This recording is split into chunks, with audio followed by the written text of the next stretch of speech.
Welcome to the Deep Dive. It is Monday, February 23, 2026. And I have to say, looking at the news this morning, I feel like I need a snow shovel just to get through the headlines. Oh, it is definitely piling up out there. Yeah. If you are listening to us from the Northeast today, you probably know exactly what I mean because you're likely buried under, well, about 2 feet of snow right now. Literally bury it. Literally. But even if you are sitting on a sunny beach somewhere, the metaphorical blizzard hitting the global economy today is blinding. It really is one of those days where you have 3 or 4 different once-in-a-decade stories just colliding on a single Monday morning. Right. We've got a massive physical storm shutting down the East Coast. We have a Supreme Court ruling that essentially rewrote the global trade playbook over the weekend. Not to mention AI literally learning to speak the dead languages of the banking system. And we haven't even touched the weight loss drug market turning completely on its head. Yeah. So our mission for this deep dive is to grab the plow and clear a path through all of this source material. Connect the dots. Exactly. From the frozen tarmac in New York to the humid swamps of Louisiana, where the next generation of the internet is being built. Yeah. Because if there's a theme for today's sources, it isn't just news, it's disruption. And not the fun Silicon Valley buzzword kind of disruption, the kind that actually breaks things. The kind that makes you question the status quo you took for granted on Friday afternoon. So let's start with the big one. The trade war whiplash. Oh boy. Walk me through this, because I feel like I went to sleep Friday thinking one thing and woke up today to a completely different reality. You and every trade minister in Europe. So here's the setup. On Friday, the Supreme Court dropped a massive bombshell. They struck down a huge chunk of President Trump's previous tariffs. And this wasn't just a minor technicality. No, not at all. This was a fundamental, you cannot do that kind of ruling. Yeah. They ruled that the president had overstepped his authority under the IEPA. The IEPA. Let's pause on that acronym for a second for everyone listening. IEPA stands for the International Emergency Economic Powers Act. It sounds like something you use when, I don't know, a war starts. That is effectively what it's for, national emergencies. But historically, presidents, and to be fair, not just this one, have used it as a sort of Swiss Army knife to enact trade policy without having to go ask Congress for permission. And the Supreme Court finally stepped in. Right. They stepped in and said no. Emergency powers are for actual emergencies, not for setting long-term tariff rates on things like aluminum or consumer electronics. So Friday afternoon hits, the markets pop, everyone is thinking, okay, the tariffs are illegal, free trade is back, prices are going down. Yeah, for about 6 hours. Correct. Because the White House didn't just accept the defeat and go home. Over the weekend, President Trump announced a brand new global tariff. He started at 10% on Saturday, and then by Sunday, he bumped it up to 15%. Wait, how does that work? If the Supreme Court just explicitly said you cannot use emergency powers to do this, how can he immediately turn around and do it again? Is he just ignoring the court entirely? This is where the fascinating legal pivot comes in. He is not using the IEPA this time. Oh. He's dusting off a different, much more obscure statute that allows for a 150-day implementation period for tariffs before congressional approval is even required. Ah, so it's a loophole. Basically saying, I can do whatever I want for 5 months, and then we'll deal with Congress later. Exactly. It's a shoot first, ask Congress later approach. And because it's a blanket 15% on absolutely everything, it has thrown the entire global trade order into total chaos. I saw the reaction from Europe in our notes. EU officials sounded, well, incredibly frustrated. They are furious. The EU Parliament has literally put their trade work on hold. They stopped working because they don't know what the actual rules are today. And the UK is in an even weirder spot, right? Yeah. Because they thought they had a special handshake deal for 10%. Right. London thought they had this privileged 10% rate carved out for them. But this new 15% executive order is a blanket rate. It covers everyone. So suddenly the UK realizes their special relationship might be overridden. Exactly. They are scrambling right now to figure out if they just got demoted to the exact same status as everyone else, completely wiping out their previous advantage. So chaos abroad. But I want to bring this home to our listeners, because we heard a lot about these tariff dividend checks. The big promise was we tax foreign goods and the government sends Americans a $2,000 check. That was the pitch. Yeah. So is that still happening? I hate to be the bearer of bad news for your wallet, but experts are saying the odds of those dividend checks are now effectively zero. Zero. Just completely gone. Pretty much, because you can't pay a national dividend on revenue that might be illegal. With the Supreme Court striking down the old IEPA foundation and this new 150-day rule being on very shaky legal ground, the Treasury cannot cut those checks. That money is trapped in legal limbo. Okay, but here is the part of the source material that actually kind of blew my mind.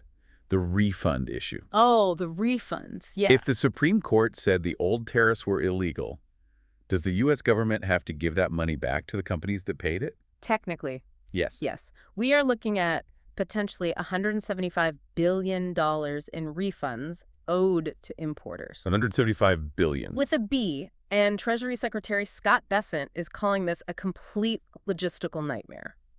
But he also used the phrase corporate welfare. Which is incredibly ironic. It is, but think about the actual mechanics here. Let's say a big electronics company imported televisions last year. They paid the tariff at the port. What did they do next? They raised the retail price of the TV. Exactly. So the consumer paid the tariff at the cash register. But now the government says the tariff was illegal. Who gets the refund check from the Treasury? Not the person who bought the TV. Nope. The importing corporation gets the check. They keep the higher profit margin from the consumer, and they get a massive windfall refund from the government. Wow. So it's a massive transfer of wealth from taxpayers to corporations, all triggered by a Supreme Court ruling that was initially supposed to just limit executive power. That is exactly the nightmare scenario Bessent is worried about right now. What a mess. And speaking of messes, we need to shift gears and talk about the actual weather. Because while the economic flow is frozen by legal uncertainty, the literal flow of people and goods is completely frozen by snow. It is brutal out there. 35 million people are under blizzard warnings today. New York City has a total travel ban in place. If you aren't driving an ambulance, you have to stay off the roads. Schools are closed, and I saw over 4,800 flights have been canceled. That is 20% of the entire U.S. scheduled departures just gone. And natural gas prices popped over 3% simply because the heating demand is so intense. And this ties right back to the trade issue. Supply chains are already stressed out by the tariff confusions. Cargo ships literally don't know if they should dock or wait it out. And now the trucks and planes that move those physical goods are stuck in snowdrifts. Yeah, it's a compounding crisis. But, and here's a pivot that really caught my eye in today's notes. While the Northeast is literally freezing, there is a massive amount of economic heat being generated down in the South. You're talking about the big Amazon announcement. Exactly. While New York City is shutting down, Amazon just dropped a $12 billion investment plan for Louisiana. Specifically in Caddo and Bossier parishes. And this isn't just another warehouse for shipping cardboard boxes. Yeah. This is strictly for AI data centers. Right. This is the infrastructure of the future. But what's fascinating here isn't just that big tech is spending money, it's why they chose Louisiana. Usually you hear about these data centers going up in Northern Virginia or maybe somewhere in the desert like Arizona. Why the bayou? It comes down to physics and resource management. AI data centers run incredibly hot. They need massive amounts of power and, crucially, massive amounts of water for cooling. And communities are starting to push back on that, right? Because these data centers just drink up the local water supply. Exactly. It's becoming a huge point of friction. But Amazon is playing a very smart game here. In their announcement, they explicitly mentioned they will use surplus water and advanced air cooling to avoid straining local resources. Surplus water. Right. Louisiana sits at the bottom of the Mississippi and the Red River. They certainly have water management issues, but generally speaking, they have too much water, not too little. So it's geographic arbitrage. Arizona's running out of water. Louisiana's practically drowning in it. So you move the thirsty AI servers to the wet state. It is the new logic of industrial geography. You don't build where the people are anymore, you build where the resources are at a surplus. It completely neutralizes that resource hog criticism that's hurting data center expansion in other states. It really paints a stark picture of two Americas today.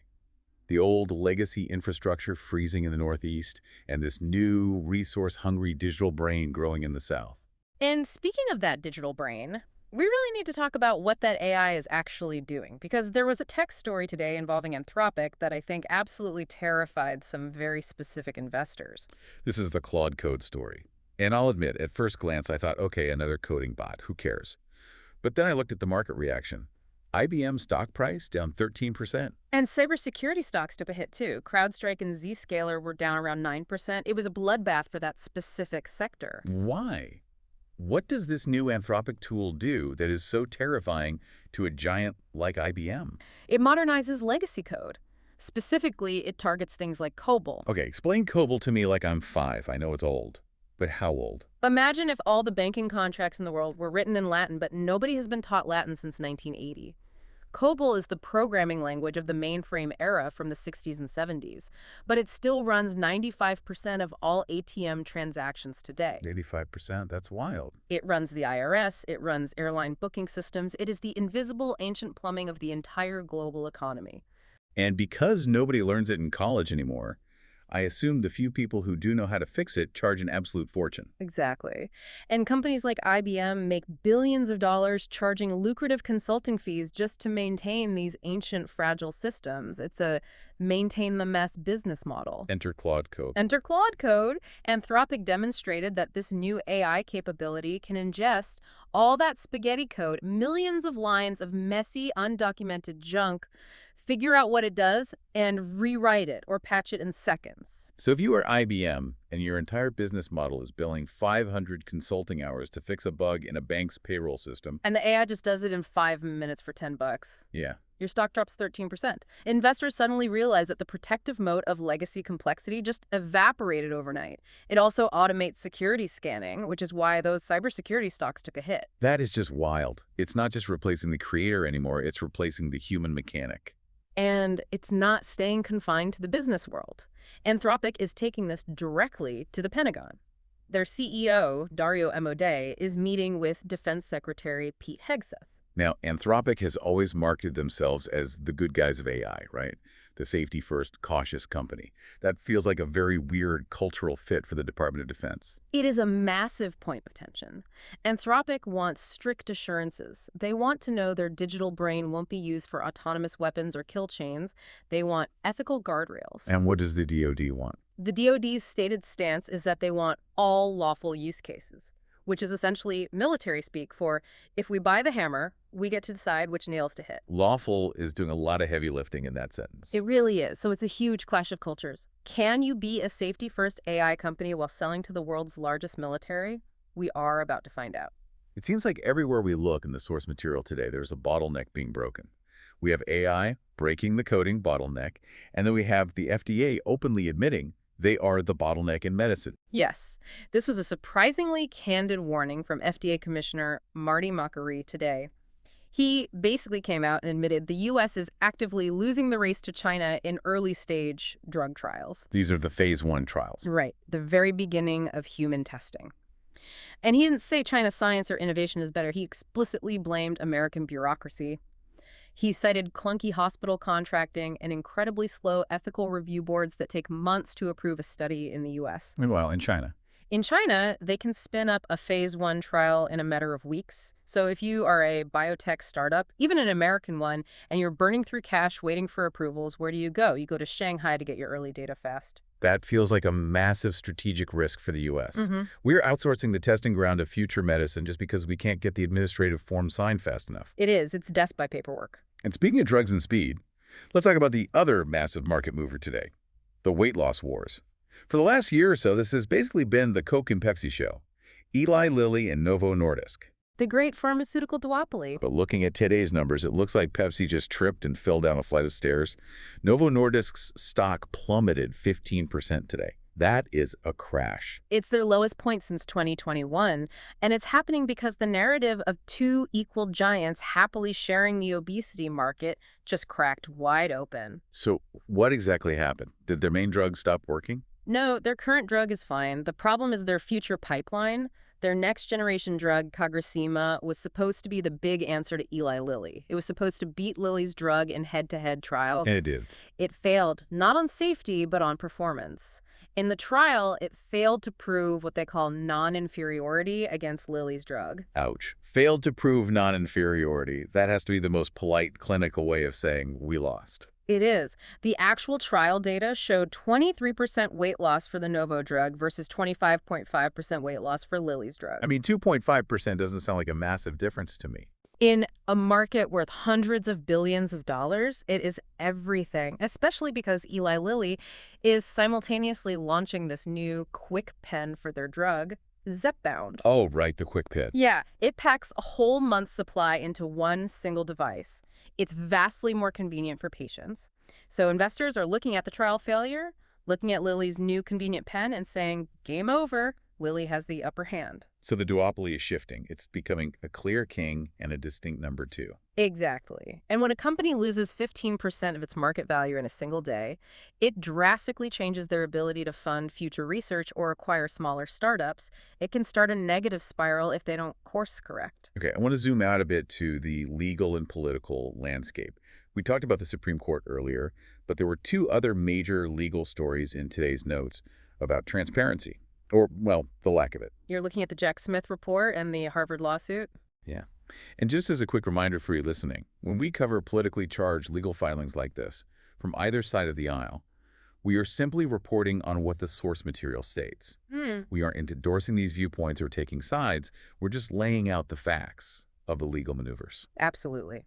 So let's look at Jack Smith first. He's the special counsel who investigated the Trump classified documents case. Right. And Judge Aileen Cannon issued a ruling today permanently blocking the release of his final report. Permanently. So the public never gets to see the homework. Likely never. And her reasoning is entirely consistent with her previous rulings on the matter. She cited her earlier decision that Smith's appointment as special counsel was fundamentally unconstitutional. So the logic is, if the investigators shouldn't have been there in the first place, the investigation itself doesn't legally exist. Exactly. It's the fruit of the poisonous tree concept. Even if the report contains historically significant information, she is ruling that the process of gathering it was constitutionally flawed, so the result must be buried. Which connects weirdly well to the Harvard story, because that is also a fight over access to information. The Trump administration is currently suing Harvard for failing to turn over admissions data. Right. This is centered on compliance with the ban on affirmative action. The administration essentially suspects Harvard is still using race as a factor in admissions, despite the Supreme Court ban, and they want the raw data to prove it. But Harvard's defense is basically, look at the scoreboard. Yes. Harvard is arguing that their Asian American enrollment has jumped to 41%. They are pointing to that demographic shift as absolute proof that they are complying with the law. But the government doesn't just want the final score. They want to see the algorithm. They want to open the black box and see exactly how those individual decisions were made. It's a battle over verification. Whether you're looking at Jack Smith's buried report or Harvard's opaque admissions office, there is a massive legal fight happening right now about who actually gets to look inside these powerful institutions and see how the sausage is made. It's fascinating. All right, before we wrap up today's deep dive, I want to touch on some unexpected bright spots in the consumer business beat. Because amidst all these high-level disruptions, global tariffs, AI replacing coders, massive legal battles, there are a couple of companies just trying to sell the basics. Cars and pizza. The absolute essentials of American life. And surprisingly, they're doing incredibly well. Look at Jeep. Yeah, Stellantis announced they are relaunching the Jeep Cherokee after a 3-year hiatus. Why bring back a discontinued brand right now? Because they desperately need a hit to turn around their U.S. sales. But the really interesting part is what they are building. It is not a fully electric vehicle, it's a hybrid. And it gets, what, 37 miles per gallon? Yeah. And you don't even have to plug it in? Right. It's a very deliberate, pragmatic pivot. They are aiming right at the heart of the market, directly competing with things like the Toyota RV4. Mm-hmm. Stellantis realized that while the all-electric future is a great long-term vision, the right-now consumer market wants a car that saves gas but doesn't require them to completely change their daily lifestyle. So it's a strategic retreat from the visionary EV pushback to a what actually sells today strategy. Precisely. And then there's Domino's. Their stock is up today, and their CEOs out there saying they can double the business. How is that possible? Is pizza really that high margin? It's actually not about high margins at all. It's about high volume and having a fortress supply chain. Look at their rivals. Pizza Hut and Papa John's are currently struggling, but Domino's is thriving by aggressively targeting lower-income consumers with sheer value. Cheap pizza for tough economic times. Exactly. When regular people are stressed about tariff-driven inflation or losing their IT job to Anthropic's new AI, they don't stop eating, they just trade down. Domino's has spent the last decade relentlessly automating their dough production and streamlining their supply chain. So they can sell a pizza for $7 and still make a profit, while a local Joan has to charge $15 just to keep the lights on. That's the profit power they're talking about. In a tough economy, the lowest cost operator wins. So let's pull all of these threads together. We have covered a massive amount of ground today. We've got global trade rules vanishing over the weekend, AI rewriting the foundation of banking software, and actual blizzards freezing up the physical economy. And we also have historically safe bets like Novo Nordisk in pharma or IBM in tech suddenly looking very vulnerable.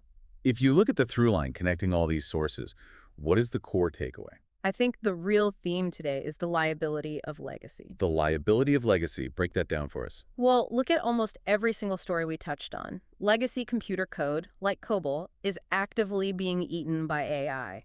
Legacy trade laws, like the IEPA, were just struck down by the Supreme Court. Legacy pharmaceutical leaders are losing ground to better technology. Even legacy institutions like Harvard are under intense legal siege regarding their traditional processes. It used to be that having a 50-year history was your ultimate competitive moat. It proved you were reliable. It protected you. Right. But looking at the landscape in February 2026, it looks like your history is actually an anchor. It's holding you back. The entities that are winning today, like Amazon placing data centers in water-rich Louisiana, or Anthropic pushing AI boundaries, or even Domino's leaning into automated cheap pizza, are the ones willing to completely rethink their infrastructure, not just maintain it. That is a deeply provocative thought to leave our listeners with.